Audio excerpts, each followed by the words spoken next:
All right, today we're going to open up the Poet's Toolkit. And I'm not talking about some dusty academic terms here. No, we're talking about the real practical tools that writers use every day to make language sing, to make you feel something, and to build entire worlds with just a few words. So let's dive right in. I mean, have you ever really thought about that? How just a handful of words can paint a picture so vivid you feel like you're right there? Or how they can just hit you with a sudden wave of emotion? You know, it feels like magic, but it's actually craft. It's all about a writer choosing the perfect tool from their kit to get a very specific effect. And today, we're going to see exactly what those tools are. Okay, so first up, let's look at the tools that create those immediate sensory experiences.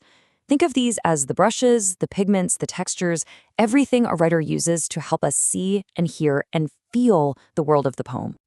And it all starts with the most fundamental tool in the entire kit, diction. You can think of it as the raw material. See, it's not just what a poet says, it's how they say it. Is the word they choose simple or is it complex? Is it gentle or harsh? Every single choice matters because this is the foundation for everything else we're about to build. So once they've got those carefully chosen words, the poet can start painting. And that's where visual imagery comes in. This is the tool for creating those mental pictures, for making you literally see what's happening. It's how they turn an abstract idea into a concrete image that just pops into your head. Take this line from Emily Dickinson. He bit an angleworm in halves and ate the fellow raw. Whoa. I mean, look at how sharp and specific that is. She could have just said, the bird ate a worm, right? But bit an angleworm in halves and ate the fellow raw? That paints an unforgettable, almost shocking picture in your mind. That is the power of visual imagery. But of course, poems aren't just silent movies, are they? They've got a soundtrack, and that soundtrack is created with auditory imagery. This is the tool that lets you actually hear the poem. It appeals directly to your sense of hearing, describing all the sounds of the world the poet is creating. Just listen to this line. The caged bird sings with fearful trill. See, Maya Angelou doesn't just tell us the bird is making a sound. The word sings gives us the action, sure, but it's that phrase, fearful trill, that really gives us the emotion and the specific quality of the sound. You can almost hear that high, trembling note, can't you? It's beautiful and painful all at the same time, packed into one single phrase. So, we've covered seeing and hearing, but we don't just experience the world through our eyes and ears. Sometimes a poem can make us physically feel a sensation, and that's tactile imagery. This tool appeals to our sense of touch. We're talking textures, temperatures, physical impacts, all the things that make an experience feel incredibly immersive. Just listen to how physical this description is. As a stout man, sweating with fear, falls to his knees beneath a bow tree in a shower of sticks and stones. You can almost feel the heat that's causing the sweating, right? You can feel the heavy impact of the man as he falls to his knees, and then that sharp, chaotic feeling of a shower of sticks and stones. It's not a scene you just watch. It's a whole series of physical feelings. Okay, so we've covered the tools for the senses.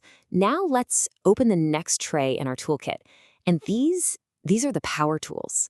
These are the ones that bend reality a little bit to create really surprising connections and much deeper meanings.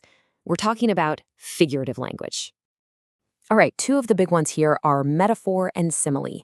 Now, they both create comparisons, but they do it in slightly different ways. A metaphor is a direct substitution. It says one thing is another thing. Up there, he's a king on a throne. He is a king. But a simile, that's an indirect comparison using like or as. You hear this all the time, right? Life is like a box of chocolates. Or in this example, a heart that hung humble as a button. So one is a statement of being and the other is a statement of likeness. That's the key difference. Okay, next up we have personification. And this one's really cool. It's a tool that literally breathes life into the non-living world. A writer uses it to give human qualities or actions or feelings to things that aren't alive. This lets us connect with them in a totally new way. You know, like when you say, the wind whispered through the trees. In this example, the poet is addressing a river as if it's a living thing.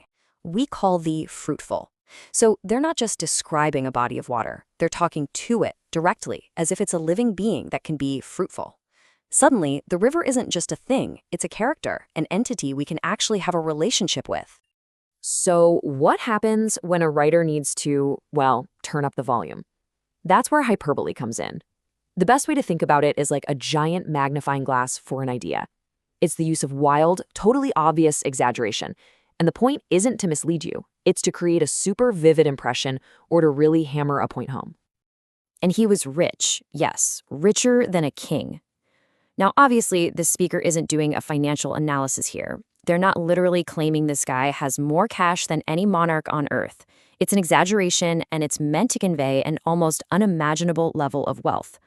We actually do this all the time in everyday speech. You know, when you say, "This bag weighs a ton," or "I've told you a million times." It's not about being literal. It's about getting across the feeling of the thing. All right, so beyond just meaning and imagery, poetry is also about music. So the next set of tools in our kit are all about sound. These are the ones that help a writer craft the rhythm, the melody, and the whole musical vibe of their lines. And this is what makes language just sound good to the ear. And you'll find this stuff not just in poems, but in your favorite pop songs too. Okay, so here we've got two related sound tools, alliteration and assonance. Alliteration is when you repeat the same initial consonant sound, like the W sound in West Wind or the F in Fleeces of Our Flocks. It makes phrases catchy and memorable, which is why brands like, PayPal or Dunkin' Donuts use it. Now, assonance is similar, but it's the repetition of vowel sounds inside the words. They don't have to be at the beginning. Think of the I sound in fair and hard, or that long I sound in smile and while. Rappers are absolute masters of this, using it to create these amazing, complex internal rhyme schemes. Now, this next one is probably the most direct sound tool of them all, onomatopoeia. And it's basically when the word itself is the sound it describes. There's no translation needed, right? The word just sounds like the sound. Think buzz, hiss, thump. Hoarse, booming drums. Just say that word out loud. Booming. The word itself has this deep, resonant quality that sounds exactly like a big drum, doesn't it? The poet chose that word because it doesn't just tell you about the sound, it makes you hear it. Okay, last but not least, let's look at the blueprints. Because all these carefully chosen words and sounds, they need a container, right? They need a shape. So the final tools in our kit are all about structure and form. Now, poets can choose from really strict traditional blueprints with a ton of rules, or they can build their very own structure, which is what we call free verse. We're going to look at one of the most famous blueprints of all time.